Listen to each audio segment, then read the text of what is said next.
ಕ್ಷೇತ್ರದ ಒಂದು ವಿಶೇಷತೆ ಏನಂತಂದರೆ, ಇದು ಬೆಂಗಳೂರು ಸೌತನ್ನು ಹೇಗೆ ಒಂದು ವಿದ್ಯಾವಂತರ ಕ್ಷೇತ್ರ ಅಂತ ಹೇಳ್ತೀವಿ, ರಾಷ್ಟ್ರ ಮಟ್ಟದಲ್ಲಿ ಹೋದರೆ ಡೆಲ್ಲಿ ಸೌತನ್ನು ವಿದ್ಯಾವಂತರ ಕ್ಷೇತ್ರ ಅಂತ ಹೇಳ್ತೀವಿ, ಹಾಗೆ ಕರ್ನಾಟಕ ವಿಧಾನಸಭೆಯ ವಿಚಾರ ಬಂದಾಗ ವಿದ್ಯಾವಂತರ ಕ್ಷೇತ್ರ ಅಂತೇಳಿ ಹೇಳಿದರೆ ಅದು ಚಾಮರಾಜ ಕ್ಷೇತ್ರ.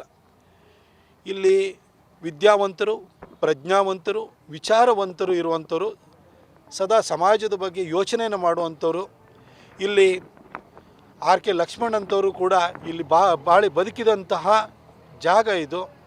ಇಲ್ಲಿ ಭಾರತೀಯ ವಿದ್ಯಾಮಂದಿರ ಇದೆ, ಕೇಂದ್ರ ಸರ್ಕಾರದ ಎಲ್ಲ ಉದ್ದಿಮೆಗಳಿಲ್ಲಿದ್ದಾವೆ, ಇಲ್ಲಿ ಅತಿ ಹೆಚ್ಚು ಶೈಕ್ಷಣಿಕ ಸಂಸ್ಥೆಗಳಿದ್ದಾವೆ. ಹಾಗಾಗಿ ಈ ವಿದ್ಯಾವಂತರ, ಪ್ರಜ್ಞಾವಂತರ, ವಿಚಾರವಂತರ ಪ್ರತಿನಿಧಿ ಯಾರಾಗಬೇಕು ಅನ್ನೋದನ್ನು ಇಲ್ಲಿನ ಜನ ತೀರ್ಮಾನ ಮಾಡ್ತಾರೆ. ನಾನು ಕೂಡ ಆಶೀರ್ವಾದ ಮಾಡಿ ಅಂತ ಜನರ ಹತ್ರ ಅವ್ರ ಹತ್ರ ಹೋಗ್ತಾ ಇದ್ದೀನಿ. ಅವರ ವಿಶ್ವಾಸವನ್ನು ಗಳಿಸಲಿಕ್ಕೆ ಪ್ರಯತ್ನವನ್ನು ಮಾಡ್ತೀನಿ. ವಿಶ್ವಾಸ ನನ್ನ ಮೇಲೆ ಇದೆ. ಎಲ್ಲೋದ್ರೂ ಕೂಡ ಒಂದು ಪ್ರೀತಿಯನ್ನು, ಗೌರವವನ್ನು ತೋರ್ತಾ ಇದ್ದಾರೆ. ಅಂತಿಮವಾಗಿ ಇಂಥ ಪ್ರಜ್ಞಾವಂತ, ವಿದ್ಯಾವಂತ, ವಿಚಾರವಂತ ಕ್ಷೇತ್ರದ ಅಭ್ಯರ್ಥಿ ಯಾರಾಗಬೇಕು ಅನ್ನೋದನ್ನು ಪಕ್ಷ ತೀರ್ಮಾನ ಮಾಡುತ್ತೆ. ಸರ್, ಈಗ ಶಿಡ್ಲಘಟ್ಟದ ವಿಚಾರ ತಾವು ಗಮನಿಸಿದ್ದೀರಿ.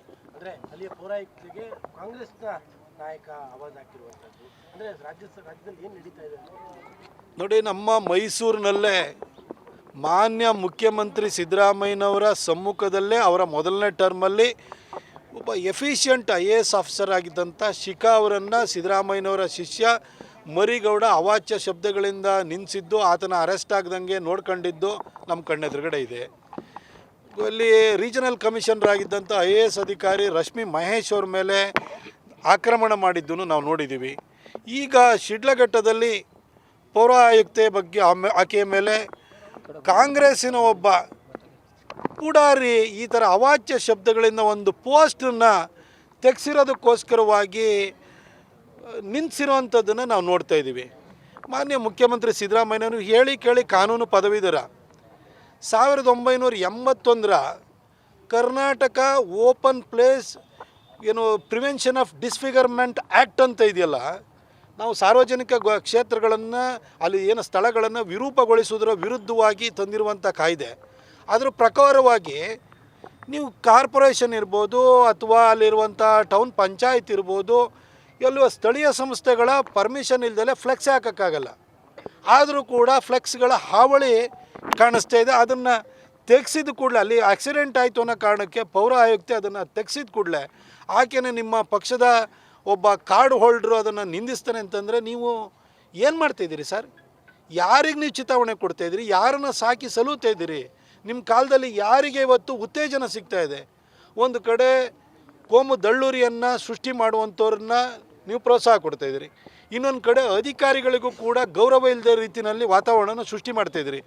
ನಿಮ್ಮದಂತೂ ಇನ್ನು ಇದು ನಿಮ್ಮ DK ಶಿವಕುಮಾರ್ ಅವ್ರ ಹತ್ರ ಹೊಡೆದಾಟ ಮಾಡಿ ಇನ್ನೊಂದು ಸ್ವಲ್ಪ ದಿನ ಚೇರ್ ಉಳಿಸ್ಕೊಳ್ಬೋದು. ಆದರೆ ನೀವು ಚೇರ್ ಬಿಟ್ಟಾದ ನಂತರ ಜನ ನಿಮ್ಮನ್ನು ನೆನಪು ಮಾಡ್ಕೊಳ್ಳಲ್ಲ ಸರ್. ನೀವು ಜನರ ನೆನಪಿನ ಅಂಗಳದಿಂದ, ಅವರ ಸ್ಮೃತಿ ಪಟಲದಿಂದ ಆದಷ್ಟು ಬೇಗ ನೀವು ಕಾಣೆಯಾಗಿ ಹೋಗ್ಬಿಡ್ತೀರಿ. ನೀವು ದೇವರಾಜ ಅರಸು ಆಗಕ್ಕೆ ಸಾಧ್ಯ ಇಲ್ಲ. ದೇವರಾಜ ಅರಸರು ತೀರ್ಕೊಂಡು 4 ದಶಕ ಆದರೂ ಇವತ್ತು ಜನ ನೆನಪು ಮಾಡ್ಕೊಳ್ತಾರೆ. ಯಾಕೆಂದರೆ ಅವರ ಕಾಂಟ್ರಿಬ್ಯೂಷನ್ ಹೆಂಗಿತ್ತು. ಆದರೆ ಜನ ನಿಮ್ಮ ದುರಾಡಳಿತವನ್ನು ನೋಡಿ ಆದಷ್ಟು ಬೇಗ ನಿಮ್ಮನ್ನು ಮರೆತು ಬಿಡ್ತಾರೆ ಸರ್. ದಯವಿಟ್ಟು ಆ್ಯಕ್ಷನ್ ತೊಗೊಳ್ಳಿ. ನೀವು ಹೇಳಿ ಕೇಳಿ ಒಬ್ಬ ವಕೀಲರು ಕೂಡ ಹೌದು. Karnataka open space prevention of disfigurement act ಏನಿದೆಯಲ್ಲ, ಅದನ್ನು ಲಾಗು ಮಾಡಿ ಯಾವನು ಪೋಸ್ಟ್ ಹಾಕಿದಾನೋ ಅವನ ಮೇಲೆ ಕಾನೂನು ಕ್ರಮ ಕೈಗೊಳ್ಳಿ.